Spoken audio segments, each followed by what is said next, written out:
Hello, this is Coach Tim Campbell, and I'm your host for the Self Made as a Myth Make a Difference Together show, where we are talking with successful business owners to hear their story of their journey to building their business. And because we know that success in business is not something that we do on our own, we're taking time to recognize the folks who have helped us along the way. Today, I'm excited to have a fellow business owner from Indiana with us. My guest is check this out. He is above and beyond in terms of having a desire to care for and encourage others, which is awesome. We're going to hear a little bit more about that.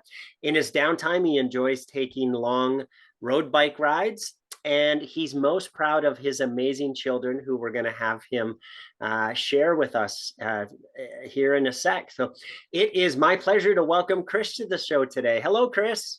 Hey, Coach Tim, how are you today? Good to see you. I'm awesome. Thanks for asking. Well, hey, let's jump in with starting with having you introduce yourself. Tell us your name, a little bit of your personal story, like where you were born and live, and about your family and hobbies. Absolutely. Well, my name is Chris Tincher. I was born and raised in Louisville, Kentucky, but we've been here in the Indianapolis area since 1998. So Indianapolis is home for us now. I've been married to my wife Amber for 29 years, and she is beautiful. She's a beautiful wife, and she's a great support. We have three children. So we have twin daughters, Chloe and Jasmine, 17. They're seniors this year in high school, and I have a son, Reece, who's a freshman in high school. And they're amazing kids. They are so talented. They're all involved with all kinds of extracurricular activities. So we used to joke quite a bit that we used to be the Uber parents. But the blessing as they get older, even though they are getting older, is that they can drive. So that's great. So, but they're very talented. They're involved in arts. My daughters have been dancing since they were 3. So that's really their passion in music. And my son plays football.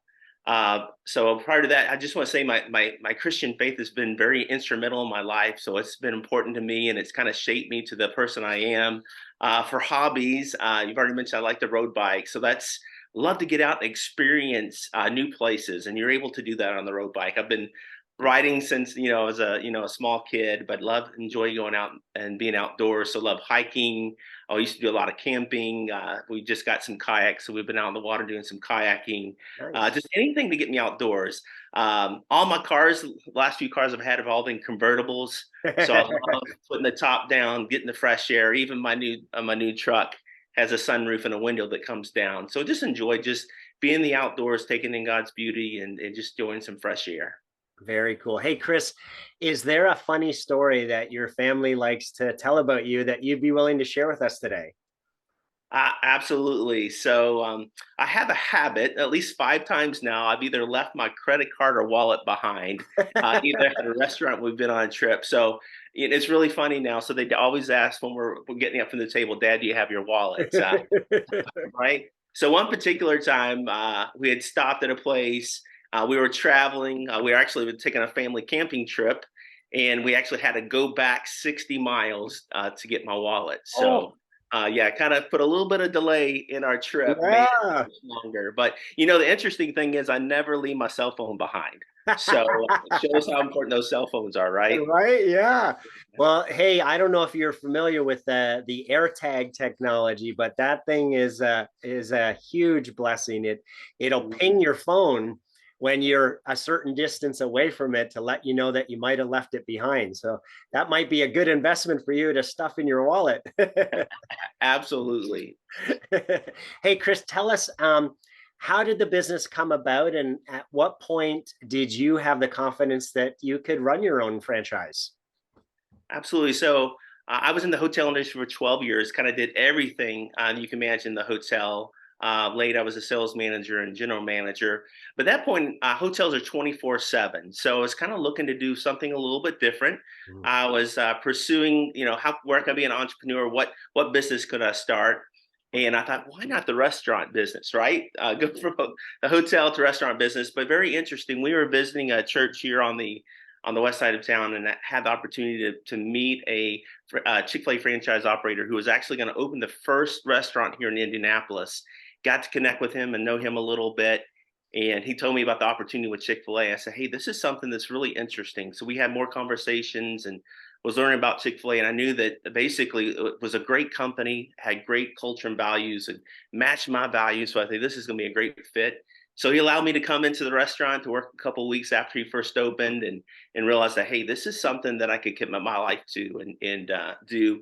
Had a lot of people that had poured into me over my years in leadership, and I knew this was something I wanted to pursue. So later that year in 2002, had the opportunity to be selected and run a Chick-fil-A franchisee. So, Proverbs 3, 5, and 6 is a great verse for me. I really considered it a God moment when I met Lou Leckrone, who was that operator. And just basically it says, is trust in the Lord with all your heart, lean not on your own understandings, in all your ways acknowledge him, and he'll direct your paths. And it's really great to see as business owners as we trust the Lord and we pursue things or we connect with others, how he is at work and directs our path, which is pretty cool. Well, the cool thing about the Chick-fil-A, if my understanding is correct, is so the restaurant business is typically a 24/7, just like the hotel industry. However, you don't work Sundays, right? The restaurant's closed on Sundays. Absolutely. So that was one of the great things. So that was one of the other things that drew me to Chick-fil-A is actually being closed on Sunday, which really created the opportunity, no matter how busy or how crazy things may have, get in the restaurant business or with Chick-fil-A, I knew I always had that Sunday off to refresh and recuperate, go to church and spend time with family. It is a unique heritage about Chick-fil-A, and it's been part of our story and culture since the very beginning. Yeah, in 1946. That's awesome. So tell us a little bit more about your business. Obviously, the name's Chick-fil-A, but what do you guys do? How do you help people, and what makes you guys unique and different from other restaurants in the industry? Yeah. So I'm a franchisee with Chick-fil-A. Been doing that now for 20 years. What's very unique about us is really kind of our foundation where it starts, and it starts with our purpose, which we're to glorify God by being a faithful steward of all that's entrusted to us, Mm. and to have a positive influence on all who come in contact with Chick-fil-A. The neat thing about Chick-fil-A is really we're more than just a restaurant business. We believe that the chicken sandwiches is just a vehicle to allow us to have a positive influence both on our team members and our guests. Mm. So for us, it's about providing a great experience for our customers. The American Service did an index survey, just did a survey on customer service, and Chick-fil-A for the ninth consecutive years is ranked #1 in customer service, which is a great accolade.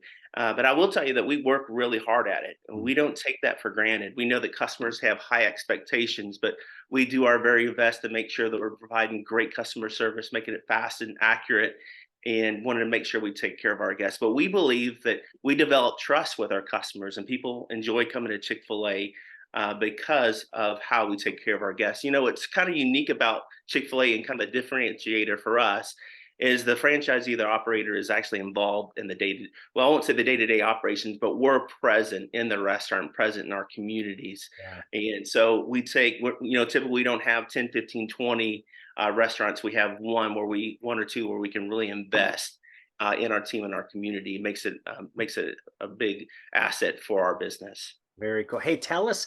I know you had a team challenge of something about the drive-through and going from 500 to 1. Tell us a little bit more about that. Yeah, absolutely. So we had just experienced a remodel at our restaurant. So basically, we went from a single line drive-through to a double lane drive-through. And as we're thinking about during that reinvestment period when we were actually closed for about 6 weeks, we met with the leadership team and said, hey, what are some things we want to go after?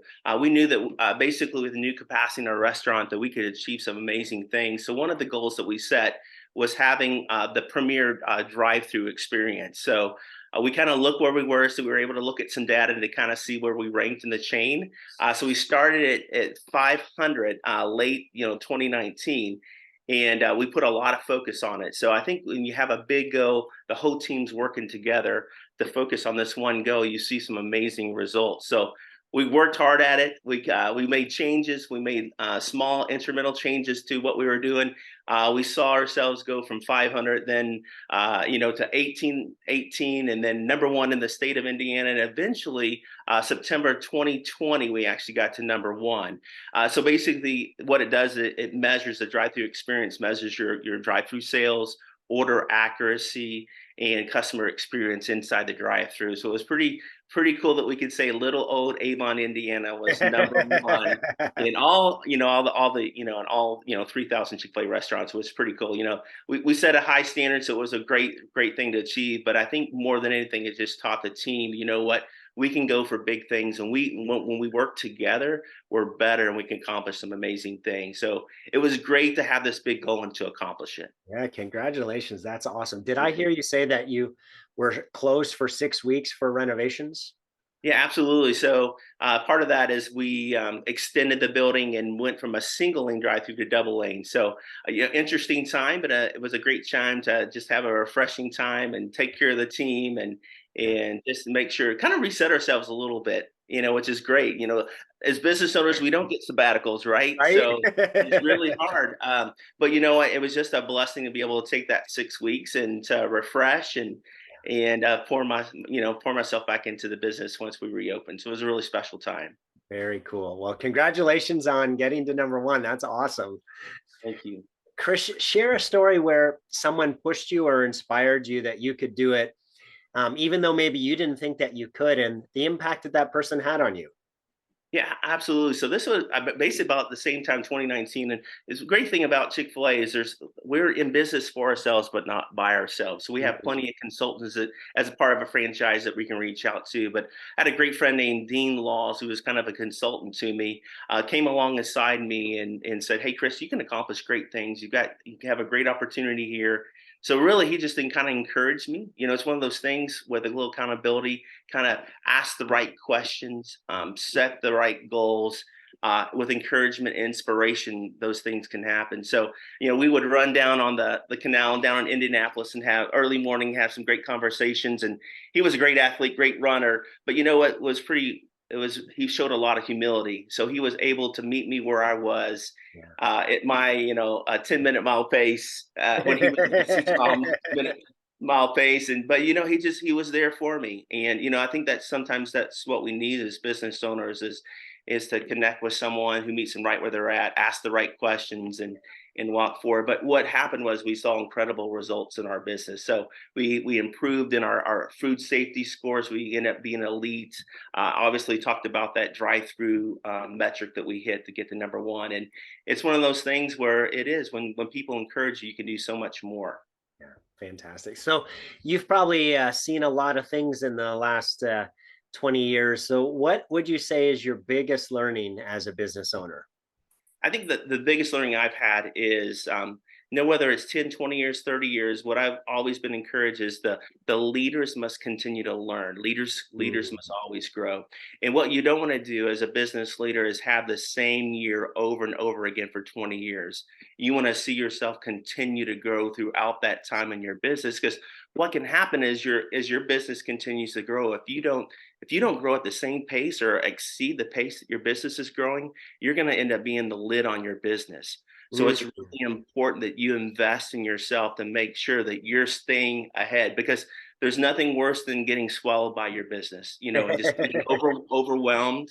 And that's where you have to reach out and the network and have mentors and have other business associates that you can kind of connect with. But it is about always getting better and surrounding yourself with people that will encourage you and inspire you to get better. I love that. I think it was Lou Holtz that said that we're either growing or we're dying. And so his challenge Absolutely. is to make sure that we're constantly looking at how we're investing in ourselves to make sure that we're growing. So I love that as your key learning, and very, very good advice for those listening to the show today. What would you say to that vein? What's been the best learning environment or opportunity that you've had the ability to take advantage of? What's been most helpful for you in terms of the way that you learn? Yeah, I think for me is we have to go first. So I think we have to reach out and connect with others. So for me, and it's greatly, I mentioned I'm part of a franchisee, so it does provide me some opportunities and resources maybe as an independent person, a business person, they might not have. So for me, it's about I've got a network of other franchisees here in Indianapolis that we meet with on a bi-monthly basis talk about the business, challenge each other. But outside of that too, I've committed to make sure that I have a mentor. I knew that I needed someone in my life that's gone before me, and to be able to, every 3 weeks sit down with him, talk about life, talk about business, where he's come from, where he went, and then him to kind of pour into me a little bit. Also, too, I'm involved with a business forum, so we're a group where some business leaders get together, talk about business issues, and lastly, just being a part. I'm a part of a men's prayer group, so Mm. one of those things, just to encourage to talk about the things that are going on personally and professionally, and be able to talk about that and to pray for each other, encourage each other. So what I've learned really is just surround yourself with people that want the best for you, want to help you, and when you get involved in those groups too, not only do you benefit, but actually you can add value to other people as well, which is pretty beneficial. So I love that because it can be very lonely at the top, right? Where we're dealing with a whole bunch of different things throughout the day. And in some cases, we don't want to take that burden home to our family. So sometimes we just hold on to it. So I love that.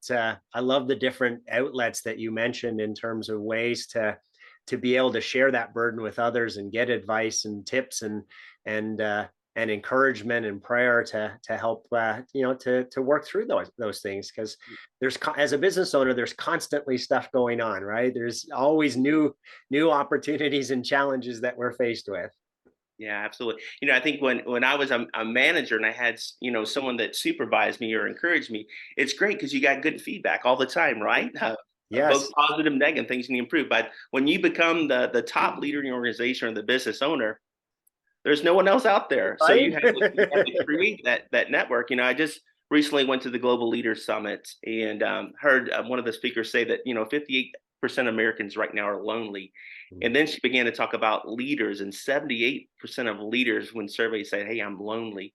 And being a leader is a very lonely place. I mean, it can be really challenging. So I think that's the encouragement, is to reach out, and we all go through times where we can want to pull back and isolate. Yeah. Things can get really tough and Yeah. difficult, and that's Yes. where we really have to press in and say, "Hey, I do need to reach out. I do need to connect." So to have a better outcome. So Well, I really appreciate you sharing that, because what did you say it was, 78% of business owners 78%, right? Yeah. yeah, can feel lonely. Well, and then, we look at social media and it looks like everybody's got it all together and everybody's doing great. So then we tell ourselves a lie that it's just me. And so then we are more apt to isolate because we don't want to embarrass ourselves when it looks like everyone else has got it figured out. Well, that's all a lie. Nobody's got it all figured out, right? We all need community. We all need one another to get through these things. So if you're listening to this and you're one of those people who are nervous about admitting that you don't have it all figured out, let me be the first to say most of us don't. We're just doing the best we can, and like Chris said, we're relying on others to help guide and direct us. So get yourself plugged in somewhere and find a community that makes sense for you to be part of, and don't feel like you have to do it on your own. Absolutely, yeah, absolutely. So one of those things is we're creating trust with our teams or inside our organization with other leaders. One thing is just to be transparent. And I think for me, that's really hard, to be vulnerable and transparent, to talk about our weaknesses, and not that we want to get real personal on some things, but I think it's okay to be honest about what's going on in the business, and talking about those things, because I think that's when our team members, our leaders, and other people in our organization can relate to us more when they see we are human. I think sometimes Yes. they look at the business owner as being perfect, or having it all together, and we sometimes want to project that image. Not we want them to know that they can trust us, and we want to say, "Hey, I I've got the answers," but the reality is sometimes we don't, and I think that's why, even it's outside or even inside, I think even inside your organization, you can look at your leaders, and they all have something to bring to the table. Most likely, somebody in your organization has a solution to the problem that you're facing today. It's just listening and giving the opportunity for that to come out to the table to kind of work on that. I love it. Chris, we know that business success doesn't happen in isolation. So tell us about one of your biggest challenges during the years, and maybe a fellow business owner who came alongside you and helped you get through that. Absolutely. I think one of the biggest things for me is I was always a doer. So I mentioned that I spent a lot of 12 years in the hotel industry and even the restaurant industry. It's real easy, or in a business for me personally, it's real easy. I love doing that. I love serving people. But what happens is the business owner, you can only do what Andy Stanley would say. You can only do what you can do. Yeah. And no one else can lead the business. No one else can set the vision Right. of the business strategy. Has to be the business owner. So I think for me is I actually got to learn from another franchisee here in Indianapolis named Rick Johnson.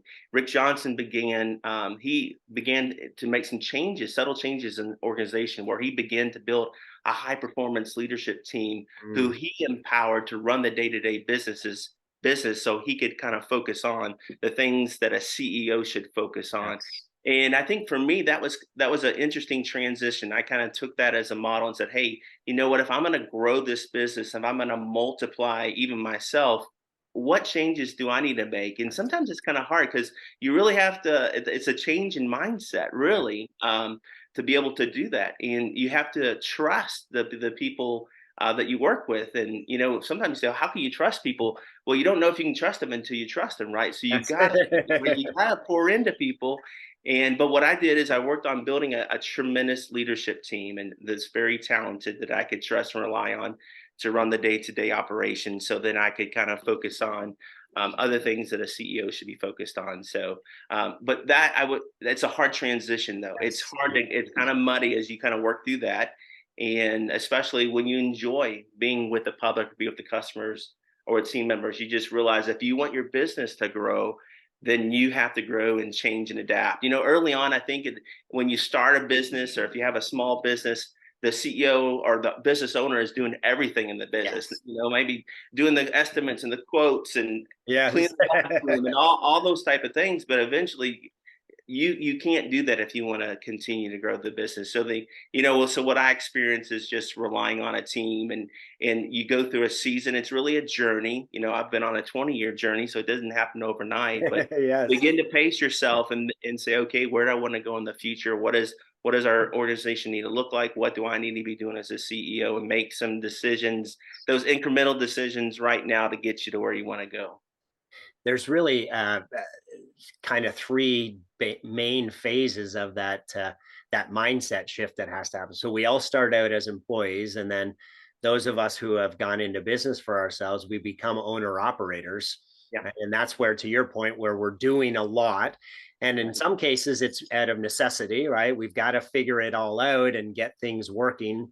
And some of us start only, having ourselves as the employee. So we Yeah. do have to do all the do, but then so that there's a shift there from the employee mindset to being the owner of having to hold ourselves accountable and do the do and make sure that we're following up on things. But then the next shift is typically tends to be even harder, which is going from doer to strategic thinker and planner, right? And that CEO mindset, like you were talking about, it's a big shift because letting go of the stuff that we got really good at is hard, and trusting others to be able to do it for us, right?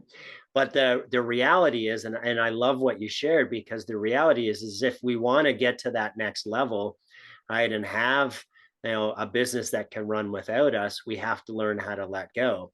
And if we don't let go, we'll end up getting burnout. And we've all met people who have burned out by working too long and too hard, right, and just doing that hustle and grind. And so there's it's critical for our long-term success that we go through that evolution and learn how to become a CEO and have a CEO mindset versus the doer mindset. So I love that you shared that. Thank you so much. Sure, absolutely. Thank you. Well said. Chris, if I asked you to pick, I'm going to put you on the spot here, to pick Uh-oh. three people in your business owner journey that you're most grateful for them being there for you. Who are those three people and how they help you? Yeah, so the first one I would say is Brian Skinner. So Brian is the one that gave me really the next big opportunity at Chick-fil-A. So I was actually was in a mall restaurant, and obviously to continue to grow, I knew having a freestanding restaurant that would be more in the community, I think would be an opportunity, a great opportunity. So he gave me that opportunity. He saw my personal growth and what I was doing to get better as a business owner, and he gave me that first opportunity, set some challenges for me, and actually helped me kind of succeed in the early years. And then after that, I've already mentioned Dean Laws, but I have to mention him again because he was that inspiring leader that came alongside me, showed a lot of humility, but he was there for me. And I think I would say as a leader, I think for us, I think the hardest person to lead is ourselves, right? As the Mhm. business owner, right? Because we're at the top.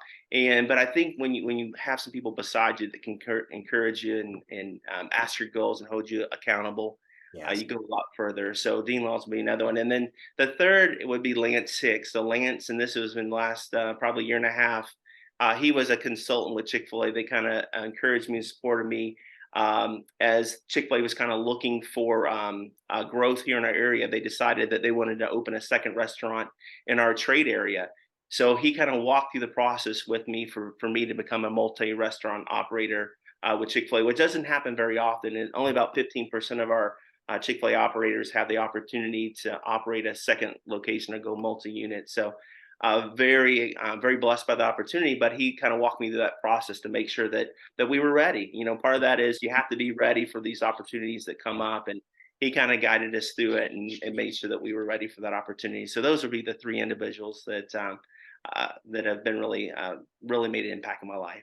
Fantastic. As you think about the next 3 to 5 years, what are the biggest challenges that you see that you're going to face in reaching your goals? And who are the types of people you're going to need to resolve those challenges? Yeah, absolutely. So in our industry, in the restaurant industry, there's all kinds of challenges. Supply chain challenges, obviously, always trying to recruit great team members. But I think really what it boils down to is I can only control what I can control. I can't control other industries, the trucking industry, and things like that. So I can only influence my sphere of influence. So I think for me, I think personally as a business owner, is I want to focus on my team members. So I think for me, it's continuing to focus on our value proposition and then care for the team members, making sure that we have the best opportunity for team members that are looking for employment, that we are that brand or we are that restaurant that's going to meet that need. So, and that's where I really get so much joy from, is really helping others. So anything that I can do to give back and make it a better experience, I think is great. So that's on the team member side, and I think also for our customers, our customer base our customers, just the expectations and I won't say demands, but expectations continue to change. Mm. And we all want what we want right this moment, where we're at and Yes. when we want it, right? There's been all kinds of technology changes throughout the year, but Amazon is that one I just think about that, I mean, if you think of it, they have it, right? I mean, it's amazing. They can get it to you that day or the next day. So I think for us, even the restaurant industry is thinking how a customer thinks. They want to be able to order how they want to order. They want to, when we think about Chick-fil-A and some of our what we call service channels, so they can get it in the drive-through, they can do curbside, we can deliver it to them. It's just being very innovative in how we take care of our customers. So we're thinking the next few years, it's okay, how do we meet that demand? So for me, then it's okay. I have to build a leadership team or continue to pour into our leaders and make sure they're ready. So for us, it's paramount that our leaders in our organization are continuing to grow. Not only do I not need to be the lid, I need to continue to grow, but also I need great leaders in the business who are going to continue to grow. So we've made the investment to make sure that we're developing our leaders. So we have a leadership development program that we do internally to make sure we're connecting with leaders and help them grow both professionally and personally, and just making sure that we listen to them. And so you already mentioned they already have solutions to our problems, but if we're all working together, we're all growing together, I think we can rise up and meet those challenges in the future. Fantastic. I know that just how you're hardwired, that you typically go above and beyond to help take care of others and encourage and motivate others. What's something unique that you guys do, or that you've introduced, that maybe would be inspirational for others to hear about? What's something that you do to help grow and develop your team that maybe is unique to you? Yeah, so I think maybe a couple of things. So one, I think is, especially coming out of the pandemic, I think that was a very difficult time for everyone who's still seeing the effects of things we learned or experienced or the isolation we felt. And I think one of the biggest things that I think that I would say that has come out of that is a greater awareness of mental health and the kind of the mental health kind of challenge. And so one thing we kind of looked at is, hey, that's important. People are bringing their whole selves into the restaurant, both customers and team members, right? And we bring that. We can't expect people to leave things at the door. I mean, things can impact them. So for us, one of the commitments we made, and maybe an encouragement to others, is we invested in a workforce chaplaincy program. So we actually have a chaplaincy program that comes in to they'll come in a couple of times, about once a week, to connect with our team members. There's prayer hotline, and so anytime a team member Cool. might have a need, they can reach out. So I think just supporting your employees that way, providing a benefit or added value where we can really help them, especially in a need. So I definitely think that that would be a great thing. And just also too, just we talk about that leadership development. So we made that commitment to have that monthly time where we bring, about 30 leaders together around a topic where we would either listen to a podcast or another video or bring in a guest speaker. But maybe we actually just had our chaplain come in and talk about leading with empathy, Mm, right? And mm. empathy is something that understanding what other people are kind of going through and how to relate and just knowing how to talk to somebody, how to listen and understand when there's a behavior, there's probably a reason behind that behavior, and just asking the right questions and sitting down and listening of why someone always comes in late or Mhm. why someone's acting a certain way. Sometimes there's deeper things going on there. So I think that that's key too. But just constantly getting better, but providing those benefits for the team. Yeah, I love your philosophy and actually putting it into practice of, taking care of the team, doing what's right, going above and beyond. So congratulations and thank you for sharing as a inspiration and a model for those listening to think about how they might be able to invest more in their teams as well. Absolutely. Thank you. Hey, Chris, last question here. Jim Rohn said that we become the average of the 5 people that we spend the most time with. So, as you think about that quote, what advice would you have for business owners who are trying to do it on their own, who don't think that they should reach out to others or don't think that they need help? What would you say to those folks? Yeah, I would say make time. I think sometimes we think we don't have enough time Yeah. or we don't have enough, sometimes it might cost too much. But I would just say that, really just taking the opportunity to reach out. Sometimes, I already mentioned you just need to go first. Sometimes it's a little scary to ask someone else to meet for coffee or just to branch out to maybe even a competitor, someone else in your industry, or maybe someone outside your industry, just be able to connect. But I think you just have to take that kind of risk and just know that you have to reach out. I mentioned some of the groups that I've kind of surrounded myself with, and I just think it's very important. I think we are definitely better together. I don't think it's a slogan. I think it's true and it's Mm. real. You can accomplish so much more when someone's there walking for you. And the reality is, you can make some poor choices, and if you don't have someone else in your life, because we already talked about that, we're difficult to lead. We kind of dictate our own schedules, and Yes. and we're basically a sum of all the decisions and things that we do and make. So I think it's important that it's good to get some good counsel and advice from others and let them speak into your life. Yeah. I like what you tying back into what you said earlier about, when we were an employee, we always had a manager that would, hold us accountable and guide and direct us and kind of push us beyond even what we might have thought we were capable of. Well, when we become a business owner, we tend to lose that, right? And so the reality is that we don't push ourselves as much as we could, right? We don't do as much as we could if we stay in our own comfort zone. So I like what you're saying of, having those outside influences actually help us to do more and accomplish more and be more successful than we would be able to on our own. That's correct. Absolutely. So, hey, Chris, it sounds like you've been blessed with some incredible people in your business owner journey that have helped you along the way. If they were all here on the show today, what would you want to say to them? Yeah, I just want to say thanks for joining me on the journey and making a difference in my life. And when you think about it, it doesn't take very much to kind of pour into people. And I'm just so thankful for them. They took the chance on me. They poured into me. They asked the questions. They spent time with me. They encouraged me. But I'm very grateful for them. And I will just say to them that I'm a better dad, a better business owner because of their investment in me. And I guess really the best way for me to say thank you is if I give it away too. If Hmm. if I pour into others, if I pour into other leaders and empower them and help them along the way as others have helped me along this journey. Amen to that. Well, Chris, it's been a pleasure speaking with you today. Thank you so much for being on the show. Thank you, Coach Tim. It's been my pleasure. To everyone who tuned in, thanks for listening to the Self Made is a Myth show with your host, Coach Tim Campbell. Be sure to help us spread the movement by liking the show and posting about it on your social media. And to join our movement, go to bemadtogether.com. All right, folks, that's a wrap. Make sure to pay it forward, and I'll see you all next time. Take care.